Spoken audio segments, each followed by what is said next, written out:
वफ्द की convener doctor Khalid मकबूल की क़यादत में वफाकी वज़ीर बिजली खुर्रम दस्तगीर से मुलाकात। MQM वफ्द में वफाकी वज़ीर बराए IT and telecom Syed Aminul हक और किश्वर ज़हरा शामिल। कराची समेत सिंध के शहरों में बिजली की एलानिया और गैर एलानिया लोड शेडिंग और इजाफी बिलों पर MQM का वफाकी वज़ीर से सख्त एहतजाज। कराची में बिजली की लोड शेडिंग और इजाफी बिलों का सिलसिला बंद न किया गया तो भरपूर अवामी रिदम में लाएगा।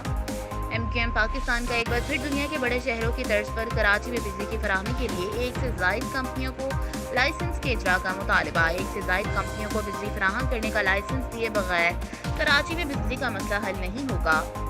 बिजली की फराहमी के लिए एक से ज़ायद कंपनियों के होने से आवाम को सस्ती और बिला तासुर बिजली की फराहमी यकीनी बनाई जा सकती है। वफाकी वज़ीर खुर्रम दस्तगीर की MQM के मुतालबे की तायीद और इस सिलसिले में मस्बत पेशरफ्त की यकीन दहानी। कराची में बिजली चोरी के बिलों का बोझ बाकायदगी से बिलों की अदायगी करने वाले शहरियों पर डाला जा रहा है। वफाकी वज़ीर का MQM के तहफ़्फ़ुज़ात पर की इलेक्ट्रिक हुकाम से रिपोर्ट तलब करने और एक्शन लेने की यकीन दहानी। उम्दा में पकाएं और जी भर के खाएं।